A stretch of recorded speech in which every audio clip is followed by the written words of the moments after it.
Osroy. Good evening to everyone. It is my task this evening to bring a report from the Federal Cabinet based on a set of recommendations that would have been carefully thought out and deliberated upon by the COVID-19 task force on Tuesday of this week. Essentially, the task force, as part of its mandate, is charged with looking at ways and means by which and through which the people of St. Kitts and Nevis can remain safe and the spread of COVID-19 can be contained as far as possible. As a result of that, and in light of the spread, the rapid exponential spread of the Omicron variant, the task force would have deliberated on Tuesday along the lines of making assessments in 7 major areas in which we can be affected by the spread of the Omicron variant. And these areas are workforce disruptions, airline and airlift setbacks, the essential services that we are obligated to provide as a government, the status of mass events, the cruise sector, the hotel sector, and the status and direction of the economic recovery and rebalancing strategy to which the Honorable Prime Minister would have alluded during the budget address, and which I also would have alluded to in my own defense of that appropriation bill. And that, of course, is based on a project being led by the Ministry of Finance under the guidance of the international consulting firm Deloitte. At its meeting held today, the Federal Cabinet would have taken into consideration the various recommendations from the task force on these 7 areas. And I am happy to now report to you in pressy format the decisions that would have arisen. In terms of workforce disruptions, the Federal Cabinet would have taken on board the recommendations of the task force that as a result of the spread of the Omicron variant, it was necessary for us in the public sector to begin looking at contingency measures as a means of mitigating the risk and at the same time lessening the impact on the workflows within the civil service. As a result of that, a decision has been made that a broad-based committee comprising of the Human Resources Department, led by the Chief Personnel Officer, the CPO, with support from the Financial Secretary, and also with support and inputs, critical inputs from permanent secretaries and heads of departments. A process of contingency planning will be going into force immediately as it relates to workplace rotations, shift systems, etc., and which will be inclusive of the option to work from home in the case of those workers who are independent enough to be trusted to work on their own and require little or no supervision. Citizens and residents may recall that this is not a new practice. It is something that we would have had to put in place out of need during the front end of the pandemic. But the decision is being made to reintroduce this practice because in some instances there may not be multiplicity of staff members with the same types of skill sets, that enough redundancy would have been built into the civil service to ensure with satisfaction that when certain essential workers are out of commission as a result of COVID, their jobs can be easily picked up by others. So this is one of the recommendations that we are going forward with.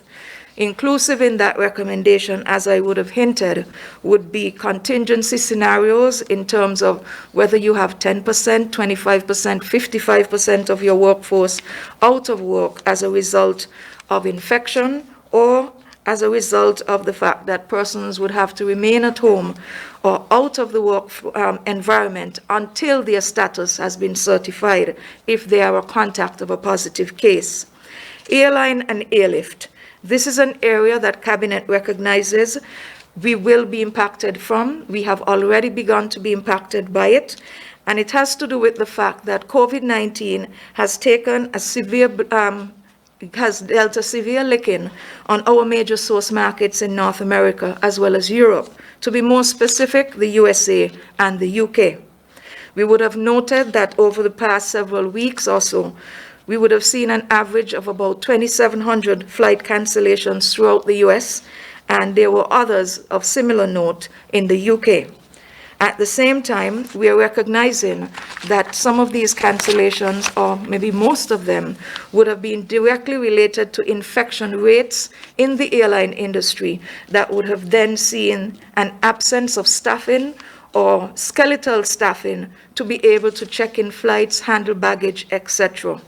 As a result of that, recently we would have suffered the effects of this in the cancellation of the direct JFK flight to St. Kitts and Nevis because every single check-in clerk was out with COVID. So, of course, the flight had to be cancelled.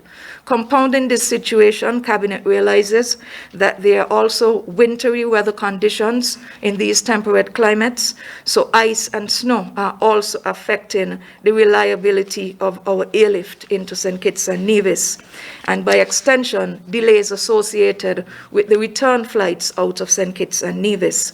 As such, the Federal Cabinet has mandated that a committee comprising of the ministries responsible for tourism, transport, aviation, and port services will meet to devise a plan whereby they would strengthen the communication with the airline sectors that we are serviced by to see how the impact can be lessened in any way, inclusive of perhaps alternate routines for flights, etc. And of course, we realize that to a certain extent, we are still going to be dependent on the human resource base in those territories, as well as climate issues over which we have no control.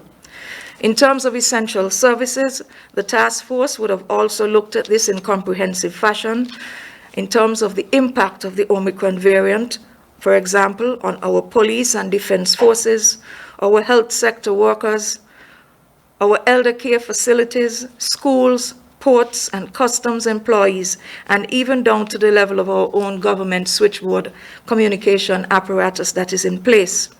As a result of that, a broad-based committee will be looking at the assessments in these sector areas to do the same exercise as was mentioned earlier in terms of the rank and file of the civil service, and we will be looking to see how we can put contingency measures in place once individual ministry by ministry assessments are done, as well as agency assessments in the case of the security forces to see what we can put in place to mitigate these risks. And to give you an example, in the police force, we are being advised that we already have some 80 officers who are positive. In a police force that has less than 500 workers, this is a serious impact on them. And of course, several speakers earlier would have pointed to the fact that vaccination makes a big difference because those persons who are normally affected with breakthrough infections recover faster than persons who have not been vaccinated.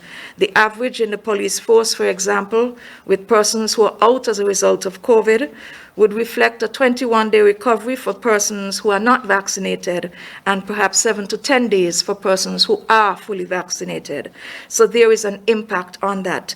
In the interim, the Ministry of Health would like to remind all essential service providers of the imperative to be properly attired in personal protective equipment or PPE and to adhere strictly to the provisions for COVID-19 prevention and control. As I would have mentioned earlier, among these essential services that are provided by the government would be education services. And we recognize that this presents a considerable challenge for us as we continue to look at the increase in the rate of infection. However, I would now like to call the Minister of Education forward, the Honorable Jonelle Powell, to explain the Federal Cabinet's decision when it comes to education. At the end of his input, I will continue with the Cabinet's decision on the remaining areas of impact. Thank you.